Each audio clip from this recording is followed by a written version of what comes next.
네, 안녕하세요. 연합인포맥스 이마랑 특파원입니다. 간밤 뉴욕 증시 3대 지수 모두 큰 폭으로 상승 마감했습니다. 특히 나스닥 지수는 40년 만에 최고 성적을 거두면서 상반기 거래를 마무리를 했는데요. 지금 뉴욕 증시에는 AI 붐 그리고 매그니피센트 세븐 주가의 급등으로 인해서 역대급 상반기가 펼쳐진 모습입니다. 시황 같이 보겠습니다. 네, 오늘 다우 지수는 전거래일 대비 0.84% 상승 마감을 했습니다. 지수는 다시 34,400선을 회복을 한 모습입니다. 네, S&P 500 지수 전거래일 대비 1.23% 상승 마감을 했고요. S&P 500 지수는 4,450선에서 상반기 거래를 마무리하게 되었습니다. 나스닥 지수 오늘 가장 큰 폭으로 올랐습니다. 나스닥 지수 전일 대비 1.45% 급등을 했고요. 200포인트 가까이 오르면서 13,787선 나타내고 있습니다. 네, 오늘이 미국 현지 시간으로 6월 30일이었습니다. 2분기 그리고 상반기의 마지막 거래일인데요. 3대 지수 모두 좋은 모습을 보여주면서 이번 분기 그리고 상반기의 거래를 마무리를 하게 되었습니다.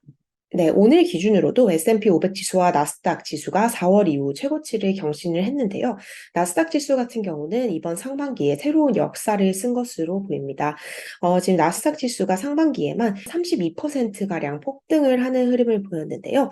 인공지능 붐 그리고 매그니피센트 세븐이 이끈 역대급 상승장이 펼쳐진 것으로 보입니다. 나스닥 지수는 1983년 상반기 이후 40년 만에 가장 큰 폭으로 오른 것이다라고 하고요. 또 S&P 500 지수 역시 상반기에 16% 정도 상승을 했습니다. 다우 지수는 같은 기간 동안 4% 정도 상승을 했습니다. 네, 특히 오늘 뉴욕 증시의 상승은 애플의 힘이라고 볼 수 있을 것 같습니다.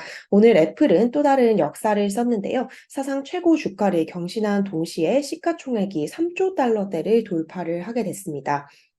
네, 3조 달러 하나로 하면 4천조에 육박하는 어마어마한 규모인데요. 네, 오늘 애플의 마감가가 193.97달러로 지금 집계가 되어 있는데요. 이에 따라서 시가총액은 약 3조 510억 달러로 집계가 되고 있습니다. 네, 애플 같은 경우는 작년 1월에 장중에 3조 달러 시총을 돌파한 적이 한 번 있지만 마감 기준으로 3조 달러를 넘어선 것은 이번이 처음이다라고 하고요. 애플 주가 같은 경우는 올해 들어서 45% 이상 올랐습니다. 역시 이제 대형 기술주에 대한 시장의 낙관론 그리고 애플이 출시한 새로운 제품인 혼합 현실 헤드셋 등에 대한 관심 등으로 주가가 큰 폭으로 올렸는데요.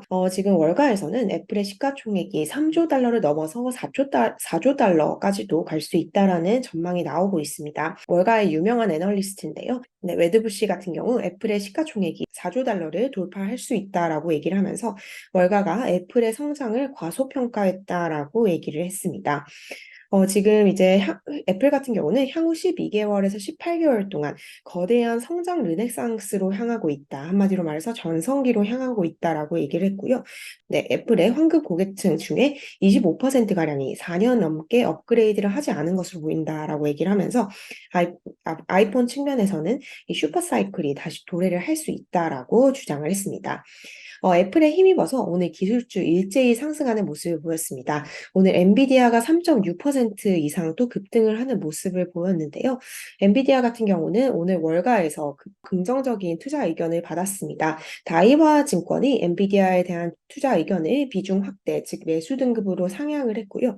목표가를 475달러 정도로 높였는데요. 현재 엔비디아의 주가인 420달러 대비해서 50달러가량 주가가 더 오를 수 있다라고 본 셈입니다. 네, 이외에 아마존 1.9% 올랐고요. 테슬라 1.6%, 마이크로소프트 역시 1.6% 상승했습니다. 메타 플랫폼스 오늘 1.9% 올랐는데요. 네, 당국이 메타 플랫폼스의 사업 매각에 관련된 조사를 철회를 했다라는 소식에 주가가 강세를 나타냈습니다. 구글은 0.5% 올랐습니다. 네, 오늘 S&P 500 섹터 구성하고 있는 종목 중에서 기술주가 가장 큰 폭의 상승세를 보였습니다. 1.8% 오르면서 시장 전체를 주도를 하는 모습을 보였는데요. 하지만 오늘 시장은 좀 광범위한 강세를 보였다라고 전문가들은 평가를 했습니다.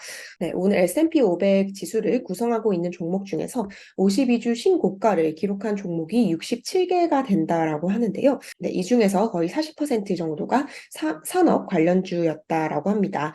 결국 이제 기술주 이외의 종목도 랠리를 보이고 있고 시장 전체의 랠리로 이 매그니피센트 세븐이 이끌었던 랠리가 확대되고 있음을 시사하는 대목입니다. 네, 오늘 뉴욕 증시에서 좋은 소식이 계속해서 이어졌는데요. 연준이 선호하는 물가 지수 역시 둔화하는 흐름을 나타냈습니다. 연준이 선호하는 것으로 알려진 그 PCE 개인 소비 지출 가격 지수인데요. 네, 5월 PCE는 대체로 시장의 예상치에 부합하거나 이를 하회하는 모습을 나타냈습니다. 헤드라인 피겨인 5월 PC 가격 지수가 지난해 같은 기간 대비 3.8% 올랐는데요. 이것은 2021년 4월 이후 가장 낮은 수준이다라고 합니다. 근원 PC 같은 경우도 둔화의 신호를 나타냈는데요. 근원 PC 가격 지수가 전년 동기 대비 4.6% 올랐고요. 전달 대비 0.3% 올랐습니다. 바로 전월치에 기록했었던 수치 대비 0.1%포인트씩 이제 상승폭이 둔화를 한 것이고요. 월스트리트 저널이 집계한 시장 예상치와 비교해서도 둔화를 한 수준입니다. 지금 전체적으로 봤을 때 근원 물가는 여전히 높은 수준을 유지를 하고 있는 것으로 보입니다. 하지만 에너지 가격 하락으로 인해서 헤드라인 물가는 빠르게 둔화하고 있는 모습입니다. 동시에 기대 인플레이션, 즉 미래에 대한 인플레이션 전망치 쪽에서도 긍정적인 소식이 나왔습니다. 미국 미시간 대학교가 집계하는 기대 인플레이션도 큰 폭으로 둔화를 하는 모습을 보였는데요. 지금 미시간대가 집계한 향후 12개월 기대 인플레이션이 3.3%로 집계가 됐습니다. 지난달의 수치였던 4.2%에 비해서 0.9%가 큰 폭으로 둔화가 된 모습입니다. 네, 지금 1년 기대 인플레이션 값이 2021년 3월 이후 가장 낮은 수준으로 떨어졌다라고 하고요. 5년 장기 기대 인플레이션 역시 3.0으로 집계가 되면서 전월 대비 소폭 하락하는 모습을 보였습니다. 기대 인플레이션뿐만 아니라 소비자 심리 지수 또한 큰 폭으로 개선되는 흐름을 보였는데요. 6월 소비자 심리 지수 확정치가 64.4로 집계가 되면서 앞서 발표됐던 전월치 그리고 예비치에 대해서 큰 폭으로 개선이 됐습니다. 미시간 대학교는 이제 월 초에 부채 한도 위기가 해소가 되면서 소비자 심리가 크게 개선됐다라고 설명을 했고요. 또 인플레이션이 둔화하는 흐름을 보이면서 긍정적인 심리가 크게 확산했다라고 전했습니다. 네, 시장 측면에서는 호재의 연속입니다. 오늘 PC 가격 지수 그리고 이 미시간 대학교 기대 인플레이션 지수 등에 대해서 시장은 굉장히 긍정적으로 평가를 하고 있는 것으로 보이는데요. 네, 오늘 이제 PC 가격 지수가 발표된 직후 3대 지수 같은 경우 강세를 나타냈습니다. 장중 내내 좋은 흐름을 보였고요. 이제 금리가 하락하고 달러화가 약세를 보이는 등 전형적인 위험자산 선호 현상이 발생했습니다. 가상화폐인 비트코인 또한 장중한테 31,000달러를 돌파를 하면서 위험자산이 전체적인 강세를 나타냈습니다. 지금 해리스 파이낸셜 그룹의 한 전문은 이렇게 평가를 했는데요. 오늘 나왔던 뉴스는 인플레이션 싸움에 있어서 완벽한 소식이다라고 얘기를 했고, 또 결국 연준이 지난 6월에 금리 인상을 동결하기로 한 것은 옳은 결정이었다라고 얘기를 했습니다. 결국 이제 인플레이션과 맞서기 위해서 과도하게 교정을 할 필요가 없다라고 얘기를 했고요.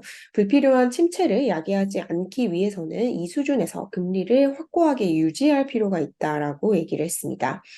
키프라이빗 뱅크 역시 오늘 지표는 경제의 탄력성을 보여준다라고 평가를 했고요.